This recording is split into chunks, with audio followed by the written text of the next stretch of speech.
Hey guys, what's going on? Paul here. Welcome back to another Cardano video, or actually not just Cardano today. This is cryptocurrency wide, because the aim of this video is to bring some more attention to the bill that is being proposed in the US at the minute.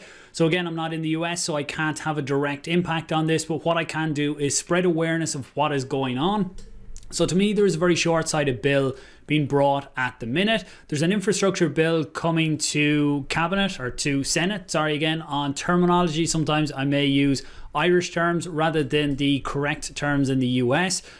But there's an infrastructure bill that has a big impact on cryptocurrency. So what they're doing is, to me, it's very short-sighted. To me, it looks like they're looking for a big tax payday, but they're not looking at down the line. What this overall is going to do is make it extremely hard for anyone to do any business within cryptocurrency in the US. So they're going to push so much offshore, and in the long run, all they're going to do is lose.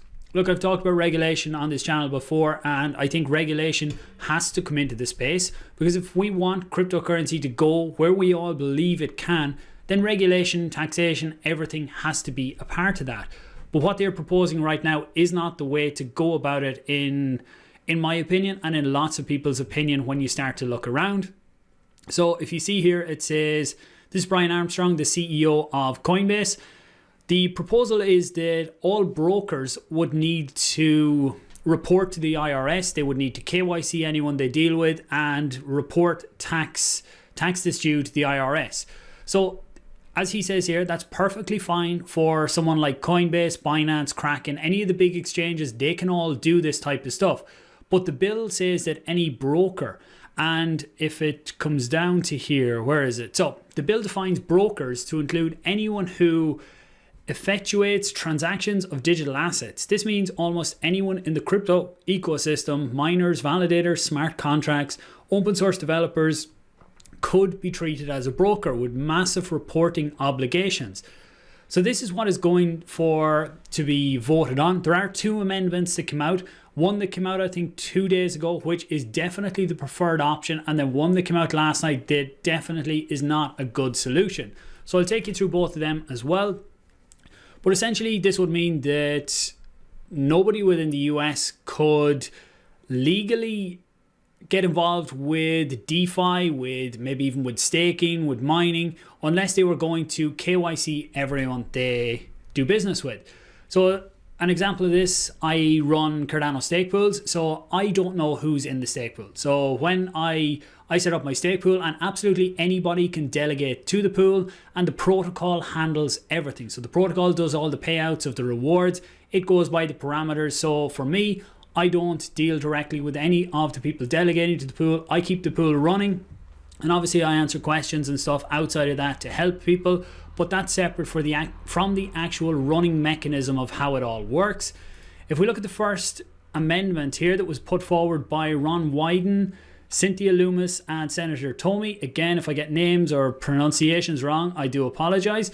So what they're doing is putting in the definition of a broker here, and they're putting in some exclusions of what a broker shouldn't be classed as. So they're saying that it should exclude validators, hardware and software wallet makers, protocol devs from the tax reporting provisions. So when you go down through it here, they break it into 3 different parts, and part C is what is being seen as the issue and why the other amendment has come in.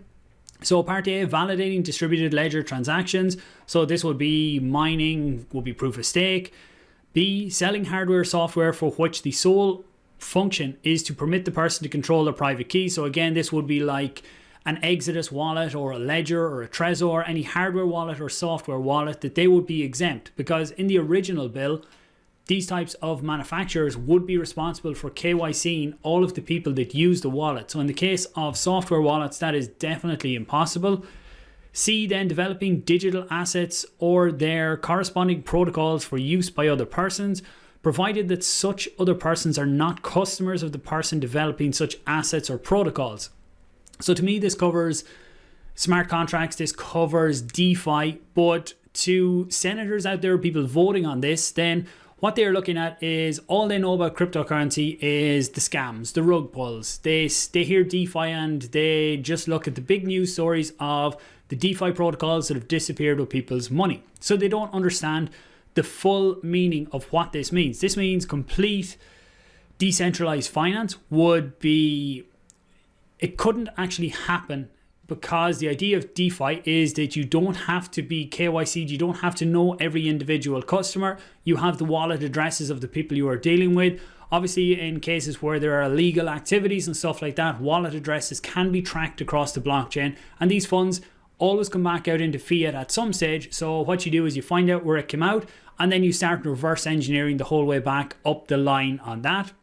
So again, this is the preferred bill right now. So you will see people saying to contact your senators. This here is one such website, and the call is out there anyway to contact your local senators and tell them that you want them to support Senator Wyden, Toomey and Loomis's amendment for the cryptocurrency provision of infrastructure bill HR 3684, because the original bill just does not cut it. And this bill here, which was brought out by Senator Warner and Portman, are proposing a last minute amendment to this as well.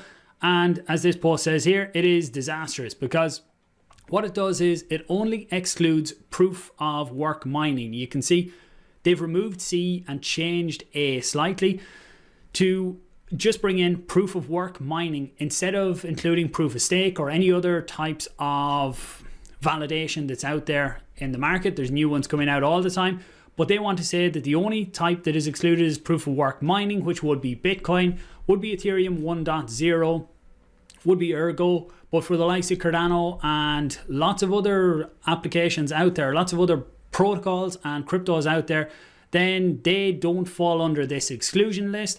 So you see here under B then as well, so they're still looking to exclude selling hardware, software, and the sole function is to allow people to own their private keys, which is perfect. That one should be included. So they don't want to exclude DeFi, they don't want to exclude smart contracts. So again, this would effectively kill the industry within the US, move a lot of it offshore. Who knows where regulation would go down the line, whether other countries would follow or what would actually happen there. If other countries don't follow, then the US is completely killing this vibrant, growing community, this industry that could be absolutely massive. With what happened in China, with them closing down the miners and trying to force them out because they want their digital yuan, there was a huge opportunity for the US to take advantage of that. We've already seen lots of miners moving into the US, but a bill like this, if it doesn't exclude proof of work mining, then that could kill all of that movement as well. So Charles Hoskinson put out a video as well going through all of it, going through the two bills, and basically is calling on people to forget about their tribalism to specific cryptocurrencies right now, because this isn't about any one cryptocurrency. This is about the industry as a whole, that everyone needs to pull together, get onto your senators, educate them on what this actually means and the long-term implications on the US economy if they do outlaw, well, they're not outlawing, but essentially blocking or pushing this industry out of the US. So thanks for watching, guys. I really do appreciate it. If you think this is useful for others, please share it out there. If you're in the US, consider contacting your senators to educate them on what is going on, and just so they know exactly what they are voting on and what they could potentially be killing out there in the US. So thanks for watching, guys. I appreciate it, and I will talk to you very soon.